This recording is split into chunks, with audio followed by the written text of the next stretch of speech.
Cette deuxième partie de l'exposition, consacrée aux acteurs de la cour impériale en représentation, s'inscrit bien sûr dans un espace qui est celui du palais impérial et qui est évoqué par 4 merveilleux cartons de tapisserie aimablement prêtés par le mobilier national.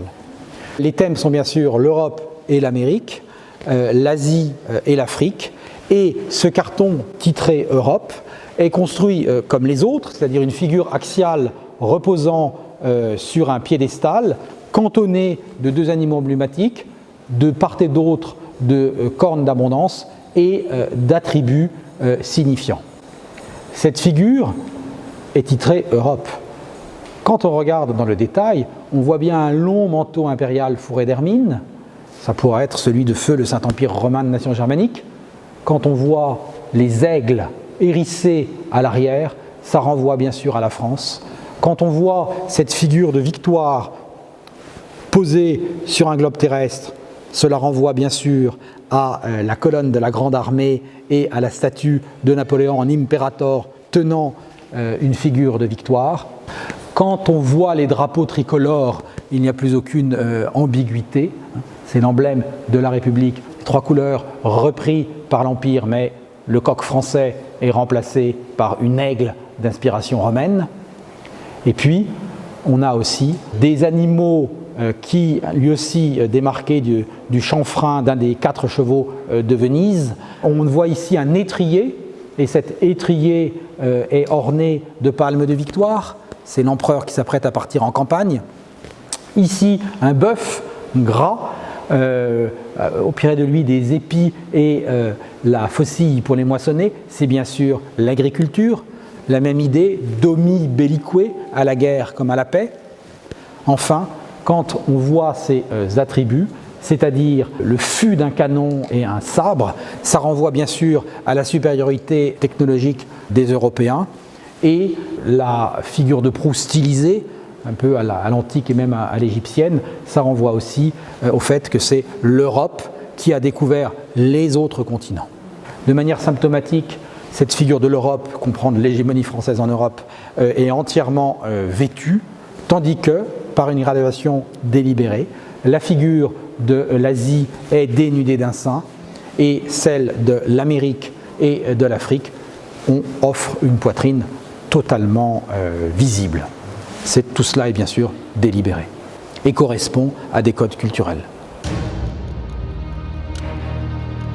Ces acteurs de la cour en représentation sont bien sûr notamment, et structurant cette vie de cour, les 6 grands officiers civils de la couronne qui sont le grand aumônier, le grand maréchal du palais, le grand maître des cérémonies, le grand chambellan, le grand écuyer et le grand veneur.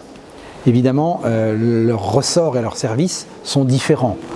Celui de Fesch, grand aumônier de l'Empire, est bien particulier, cantonné aux aspects religieux et liturgiques. Celui de Duroc est beaucoup plus vaste, c'est lui qui doit s'occuper de la foultitude des palais impériaux, 13 à la création de la maison en juillet 1804, et bientôt, en comptant tous ceux de Sa Majesté l'Empereur et Roi, 47. Ces officiers ont en commun cet emblème du palmier, brodé au fil d'argent, qui se distingue sur le revers de leur habit ainsi qu'à l'extérieur, et ont chacun en particulier une couleur pour le définir. Un des apports extraordinaires de cette exposition est d'avoir pu rassembler ces tableaux, qui sont des commandes officielles pour une galerie des grands officiers, qui fut un temps envisagée à Fontainebleau, puis exécutée, mêlée à des ministres aux Tuileries, et enfin envoyée à Compiègne. Début 1814, ils sont évacués, renvoyés au Louvre et remis par la Restauration aux familles des personnages représentés. C'est pour ça qu'il y a lieu de se féliciter de cette présence côte à côte de 2 grands portraits en pied, dont l'un dans son cadre d'origine, avec ses fleurons et abeilles exprimant le régime impérial. Ce personnage, Duroc, est un personnage clé. c'est un proche de Napoléon en qui il a toute confiance, peut-être même son seul ami, si tant est que ce terme ait un sens avec une personnalité comme Napoléon. Il est dans son habit de grand maréchal du palais. C'est une appellation qui est puisée à feu l'Empire romain de nation germanique. Il tient en main un bâton de cérémonie, comme celui que vous pouvez voir là, et qui est celui de son successeur, Bertrand, grand maréchal du palais. À l'arrière-plan, vous avez la colonne de la Grande Armée, à l'époque en gestation et non achevée. Et puis, il se tient à proximité de grandes colonnes palatiales. On voit quelle est sa fonction, surveiller tout, l'ameublement, la décoration, la table impériale, la sécurité. Napoléon peut se reposer sur lui, c'est quelqu'un d'extrêmement fiable. À côté de ce grand portrait en pied lié à la commande des grands officiers, aimablement prêté par le musée des Beaux-Arts de Nancy, est présenté ce grand portrait en pied du comte Daru, qui appartient encore à la famille, qui est en dépôt en temps ordinaire au musée de l'armée, qui appartient lui à la série des ministres. En effet, Daru porte ici l'habit bleu brodé d'argent de ministre, s'appuie sur un portefeuille, un signe de sa fonction, et se détache sur un arrière-plan où on devine le grand cabinet de l'empereur aux Tuileries, où l'on voit le globe des Tuileries, qui est aujourd'hui à l'entrée de la galerie de Diane au palais de Fontainebleau. Globe qui est sommé de ces drapeaux qu'on appelle aigles et au-dessus du siège de travail du souverain dont on voit l'écritoire.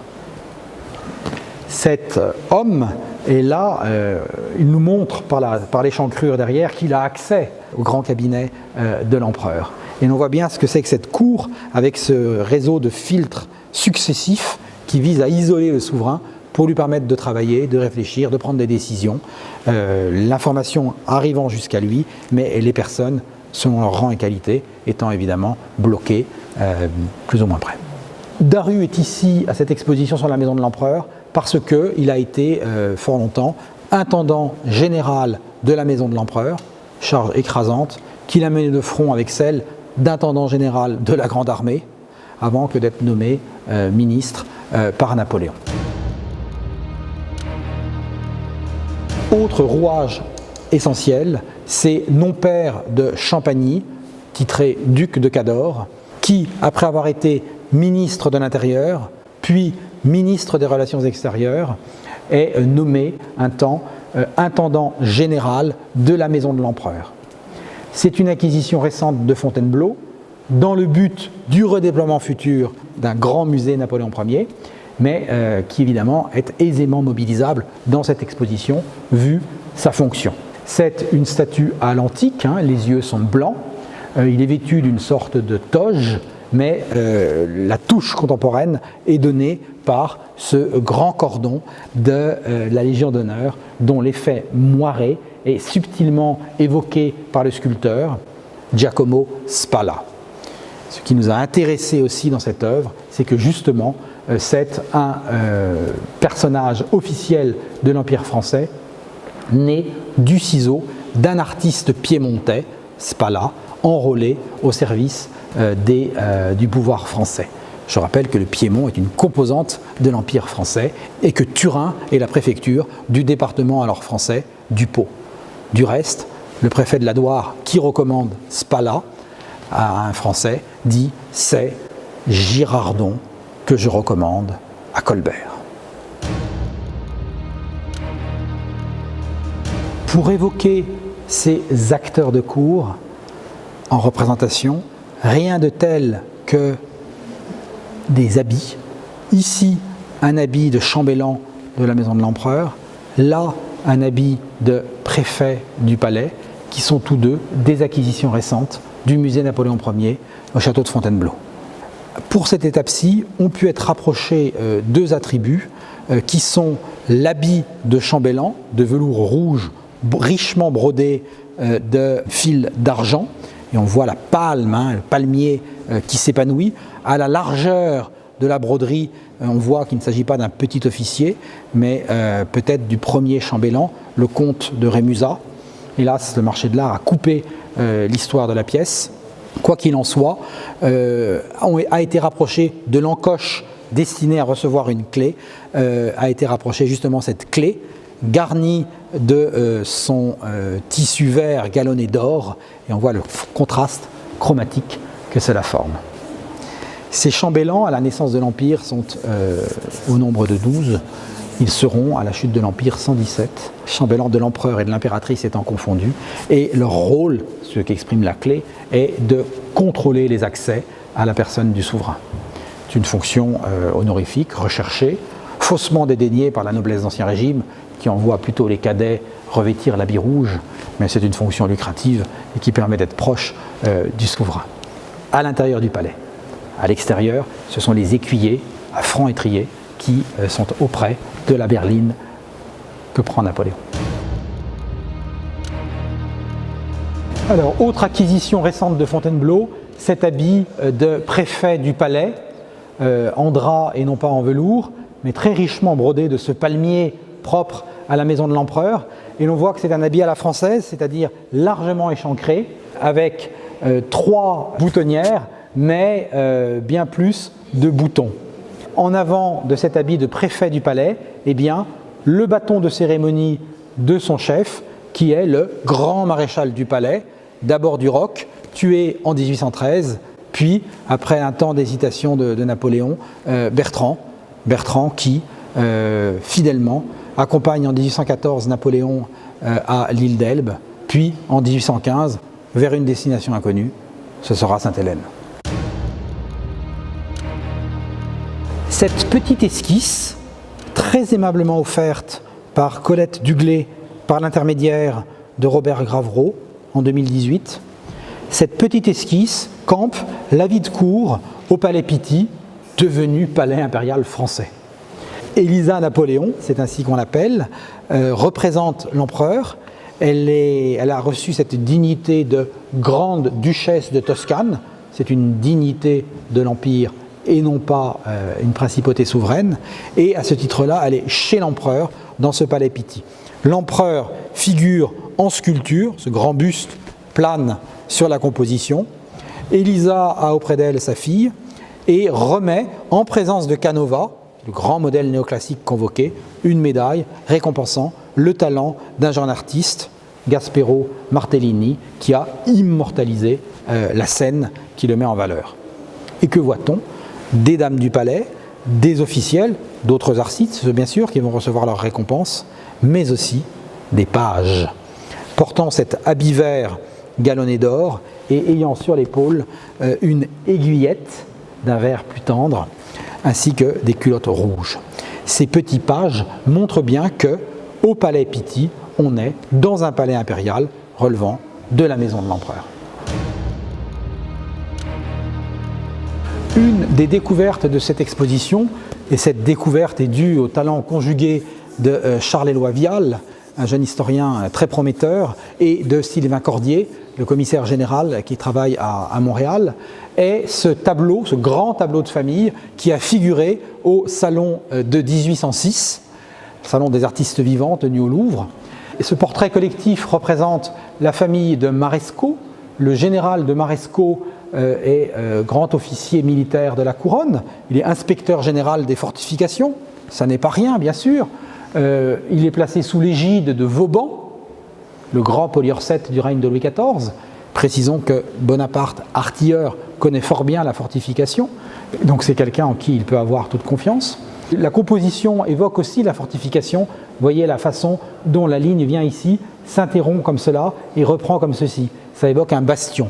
Il a auprès de lui son épouse, leur dernière fille, et puis derrière, posant sa main avec de très délicats rehauts de lumière, comme s'il allait lui succéder, son fils aîné, Samuel, qui porte l'habit distinctif des pages de la maison de l'empereur, cet habit vert avec ce très large galon d'or, cette culotte rouge, couleur qui est reprise par la doublure de l'habit, promis à une brillante carrière, en théorie.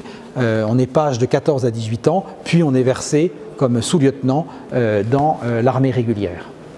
Et puis, curiosité qui a retenu l'attention de nos amis canadiens, c'est la présence de cette femme, la mère de l'épouse, qui se trouve être née en 1760 à Québec, encore française pour très peu de temps, et qui meurt en 1805 et qui a probablement été rajoutée dans le tableau et qui porte son propre deuil. Cette famille est à l'apogée de son pouvoir.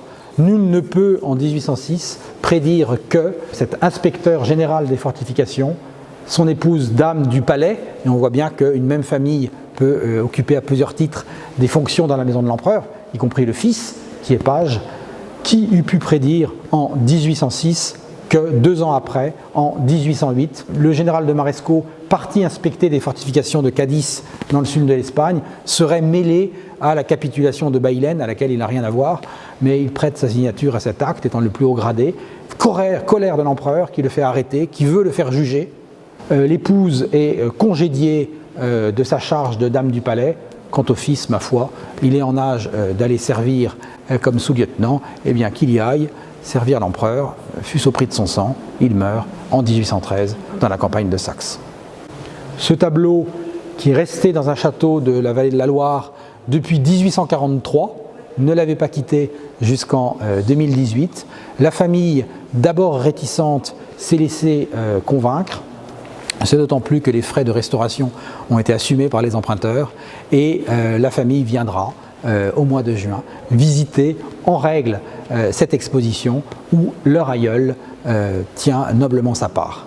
Ressusciter des limbes de l'histoire, ressusciter des atteintes du temps pour le tableau et reporter à la mémoire du peuple français et des visiteurs de cette exposition, la Maison de l'Empereur.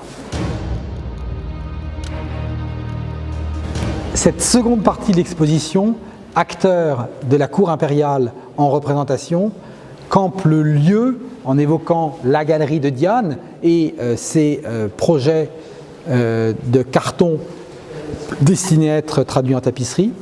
Le tout sous le regard du maître suréminent, c'est l'effigie officielle de l'empereur par François Gérard, mise au point en 1805, et sous le regard d'une des 6 figures qui étaient destinées à orner les portières du grand cabinet de l'empereur, le siège par excellence du pouvoir au palais impérial des Tuileries. Ici, aimablement prêtée, encore une fois, par le mobilier national, la figure de la renommée, tenant une couronne de victoire de laurier, une trompette pour épancher sa renommée, à l'arrière-plan, un trophée hérissé d'armes où l'on reconnaît une aigle romaine dessous la louve, ainsi qu'une autre, et on voit l'avers, si j'ose dire, l'orgueilleuse devise « Senatus Populusque Romanus ». Pourquoi avoir choisi parmi les 6 figures la renommée? Parce que la renommée de l'empereur s'étend aux confins du monde et ses cadeaux diplomatiques fort loin en Europe.